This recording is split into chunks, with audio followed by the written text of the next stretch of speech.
vous n'êtes pas sans savoir que dans 2 semaines, c'est Pâques. Alors c'est vrai que dans notre société aujourd'hui, il y a moins d'effervescence à l'approche de Pâques qu'à l'approche de Noël, par exemple. On ne fait pas de liste de cadeaux, on n'attend pas ceci ou cela, les grandes fêtes, etc. Pourtant, pour nous qui sommes chrétiens, Pâques est sans doute, sans aucun doute, plus importante encore que Noël, parce que Pâques, c'est le rappel de la mort et de la résurrection du Christ, le cœur de notre foi.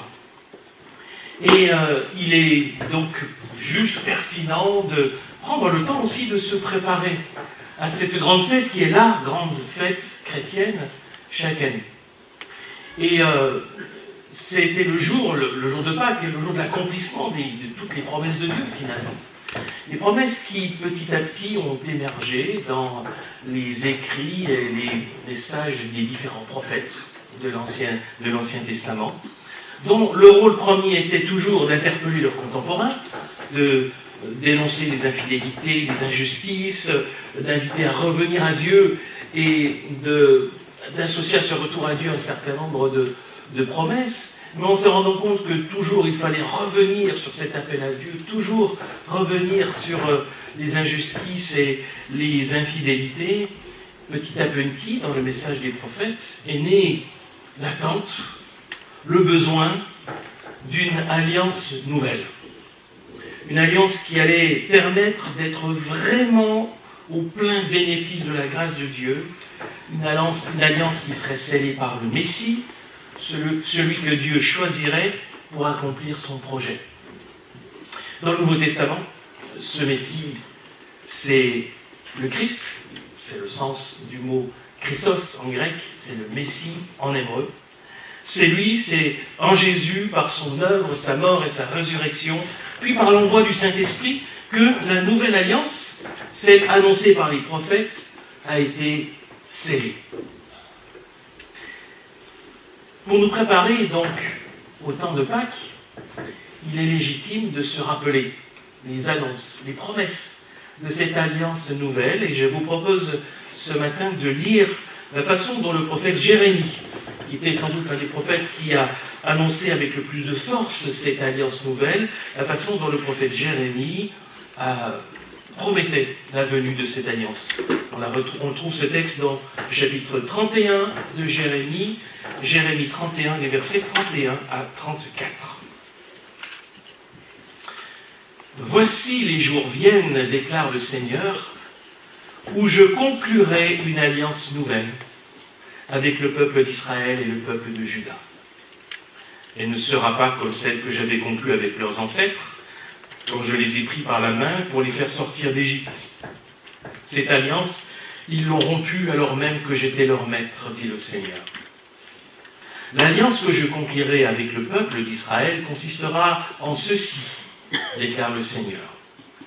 J'inscrirai mon enseignement dans leur conscience. Je le graverai dans leur cœur. Je serai leur Dieu et ils seront mon peuple. Personne n'aura plus besoin d'instruire ses proches en disant « Apprends à connaître le Seigneur », car du plus petit jusqu'au plus grand, tous me connaîtront, déclare le Seigneur. Et je pardonnerai leurs torts, je ne me souviendrai plus de leurs fautes. Voilà cette annonce de l'alliance nouvelle par le prophète Jérémie. Alors, vous direz peut-être que cette alliance, elle est pas radicalement différente de la première alliance. Il était déjà question d'un peuple de Dieu, du Seigneur qui est fidèle à son peuple, il était déjà question de pardon aussi d'une certaine façon. Elle n'est pas radicalement différente, mais elle va plus loin. Elle va plus loin et d'une certaine façon, elle vient combler les limites peut-être de la première alliance. Alors, quelles sont les marques de cette alliance nouvelle d'après Jérémie? Il y en a trois principalement. Il y a d'abord l'intériorité et l'intimité. L'enseignement du Seigneur sera gravé non plus sur des tablettes de pierre, mais sur nos cœurs. Et cela, ça va créer forcément une intimité nouvelle et inédite avec Dieu. La deuxième marque, c'est une marque d'universalité. Plus besoin d'instruire les autres, car tout le monde connaîtra le Seigneur, du plus petit au plus grand. Enfin, ce qu'on pourrait appeler un pardon définitif, comme troisième marque, Dieu pardonnera nos torts, ne se souviendra pas de nos fautes, le problème du péché sera définitivement réglé. Voilà, je pense, que l'on peut dire, être les trois marques de cette alliance nouvelle annoncée par le prophète Jérémie. Et pour le Nouveau Testament, quand on lit les évangiles, quand on lit le Nouveau Testament, on voit que cette alliance nouvelle, elle s'est accomplie en Christ, et elle est scellée en nous par le Saint-Esprit. Et oui, quand on parle d'intériorité et d'intimité, on parle du Fils de Dieu qui révèle le Père. Le Fils qui nous fait entrer dans l'intimité du Père. Le Christ qui rend visible le Dieu invisible. Nous entrons dans l'intimité même de Dieu, et plus encore, par le Saint-Esprit qui vient habiter en nous, nous sommes des enfants de Dieu. Nous entrons dans une intimité nouvelle, une intimité filiale avec notre Père, avec Dieu, que nous pouvons désormais appeler Abba, notre Père. Ça, c'est une intériorité, une intimité nouvelle qu'apporte l'Alliance nouvelle. Quant à l'universalité, il y a cette affirmation forte dans le Nouveau Testament qu'il y a un seul médiateur entre Dieu et tous les êtres humains, c'est Jésus-Christ, le Fils de Dieu devenu homme. Ce qui fait que toutes celles et tous ceux qui croient en lui forment désormais le peuple de la Nouvelle Alliance, qui est un peuple issu de tous les peuples. Donc pas seulement petits et grands, mais aussi de toute nation, de toute langue, de tout peuple. L'universalité la plus large possible. Et puis, sur le pardon définitif, évidemment, il nous est acquis par la mort et la résurrection du Christ. Sa mort et sa résurrection règlent de façon définitive le problème du péché. Sa mort est le sacrifice parfait. Il a donné sa vie pour nous, lui l'innocent pour nous pécheurs, et par sa résurrection, il a vaincu la mort. En lui, nous avons le pardon et la vie éternelle. Donc vous voyez que les trois marques de cette alliance nouvelle annoncée par Jérémie s'accomplissent bel et bien dans la personne et l'œuvre du Christ. Et elle est appliquée à notre vie par le Saint-Esprit. Ou du moins c'est une œuvre en cours. Allez, on va être un peu objectif. C'est pas si simple que ça quand même. Dans notre quotidien. Oui, c'est notre espérance. Oui, c'est l'horizon de notre espérance. C'est un idéal qu'on n'atteint pas pleinement aujourd'hui encore, mais qui s'accomplira pleinement pour nous au jour de la résurrection. Et quelque chose dont nous pouvons vivre une réalité dès aujourd'hui. Tout est là. Tout est là potentiellement dans l'œuvre du Christ et dans l'œuvre de l'Esprit Saint en nous. Tout est là, potentiellement. Mais comment est-ce que je peux recevoir pleinement? Comment est-ce que je peux entrer plus pleinement dans cette alliance nouvelle, dans les promesses qui lui sont liées? Quelles leçons spirituelles est-ce que nous pouvons en tirer pour nous aujourd'hui? C'est la question que je vous invite à nous poser ce matin. Cette alliance nouvelle, annoncée par le prophète Jérémie, accomplie par le Christ, comment s'applique-t-elle à notre vie par le Saint-Esprit aujourd'hui? Alors quand on parle de l'intériorité et de l'intimité, je rappelle que c'est la promesse, d'après Jérémie, d'avoir l'enseignement du Seigneur non plus gravé sur des tablettes de pierre, mais sur notre cœur. C'est cela qui est la base, le fondement de cette intimité nouvelle possible avec Dieu. Une intimité rendue possible par le Saint-Esprit qui vient faire sa demeure en nous. C'est lui, c'est le Saint-Esprit en fait, qui inscrit la loi du Seigneur dans notre cœur. C'est lui, c'est son œuvre, ça fait partie de son œuvre que d'inscrire dans notre cœur les commandements du Seigneur. Ça veut dire quoi? Ça veut dire que Dans le cadre de la Nouvelle Alliance, accomplir la volonté de Dieu, ça n'est plus un impératif religieux qui demande des efforts. Accomplir la volonté de Dieu, ça n'est plus un impératif religieux qui demande des efforts. C'est une aspiration qui est inscrite au plus profond de nous. C'est notre vœu le plus cher. C'est ce que nous voulons de tout notre cœur. Ou en tout cas, ça devrait être le cas. Ou c'est peut-être en cours. C'est une œuvre en cours. C'est un travail en cours en nous que nous pouvons peut-être vivre de plus en plus réellement, de plus en plus fort. Et cela nous interroge sur ce qui nous motive.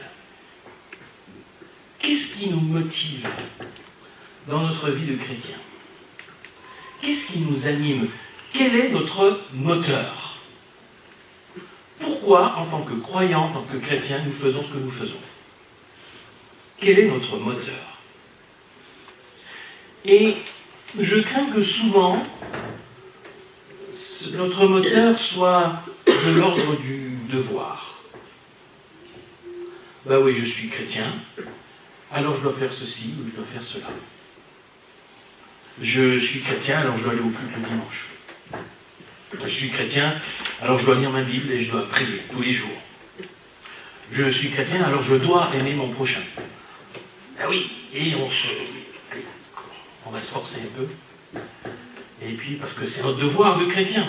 Alors, c'est bien d'avoir le sens du devoir. Je ne dis pas le contraire, hein, c'est bien d'avoir le sens du devoir. Mais si le devoir est notre seul moteur, la seule chose qui nous anime profondément dans notre vie chrétienne, je crois qu'on va vraiment finir par se fatiguer, se décourager. Parce que peut-on être au niveau de ce devoir? Sans compter que justement, quand on est animé par le sens du devoir exclusivement, ça nous conduit très facilement à la culpabilité. Ben oui, parce qu'on n'arrive jamais à faire tout ce qu'on devrait faire. Et on se sent coupable. Et ça nous conduit très facilement à la peur. Mais qu'est-ce qui va m'arriver si je ne fais pas ce que je dois faire? Vous voyez, si notre vie chrétienne est animée, premièrement, voire exclusivement par le devoir, je dois faire ceci, je dois faire cela, ou je ne dois pas faire ceci, je ne dois pas faire cela, on va s'épuiser à la tâche, les amis. Ça va pas être possible. Et si plutôt que le devoir, notre moteur était l'amour, l'élan du cœur, finalement, c'est le double commandement fondamental que Jésus a souligné, aimer Dieu de tout son cœur, aimer son prochain comme soi-même. C'est ça notre moteur, en fait. C'est l'amour. L'amour pour Dieu, l'amour pour le prochain, c'est ça ce moteur. Et ça, c'est un moteur qui ne s'épuise pas. L'amour se renouvelle sans cesse. Et cette alliance nouvelle que promet Jérémie, elle s'accomplit où? Elle s'accomplit dans le cœur. Le cœur qui est le siège. Alors dans la Bible, vous savez, le cœur, c'est pas simplement une question d'émotion et de sentiments, c'est beaucoup plus large que ça. Dans la Bible, le cœur, c'est le centre de notre être intérieur.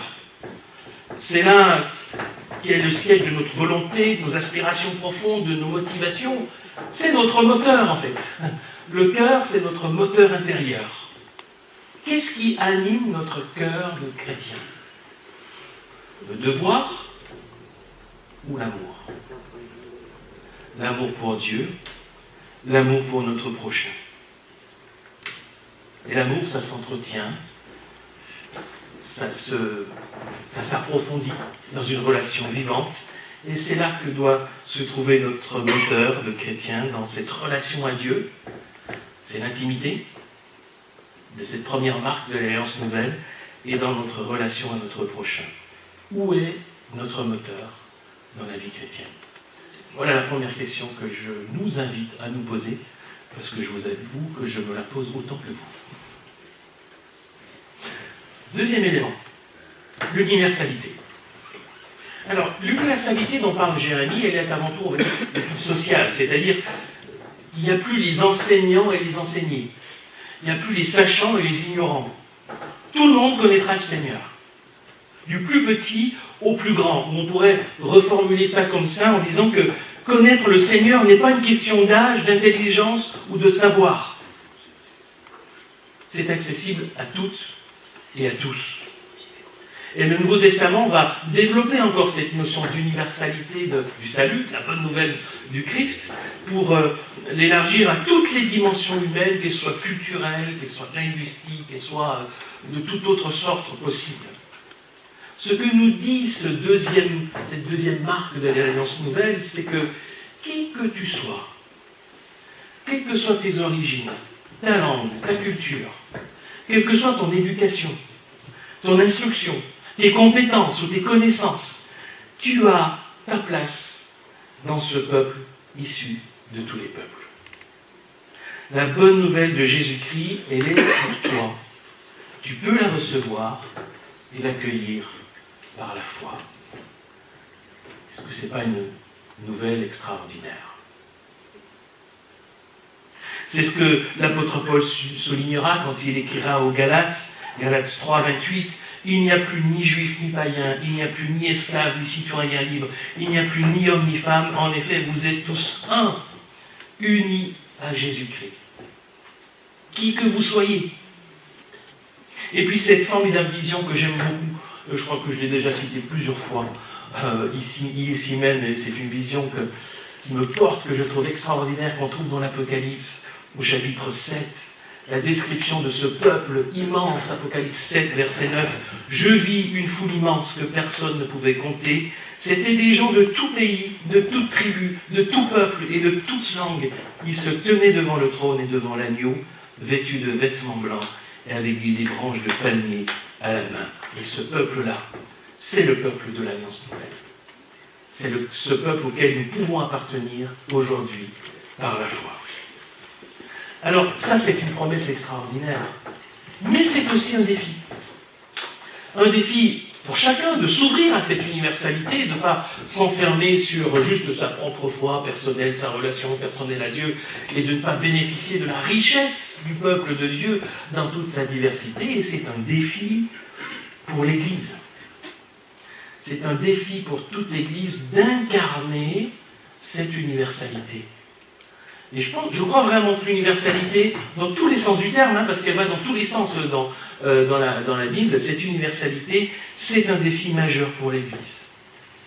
Comment est-ce que nous relevons ce défi d'universalité? Comment s'exprime la diversité de nos origines, de nos cultures, de nos éducations, de nos personnalités dans notre Église?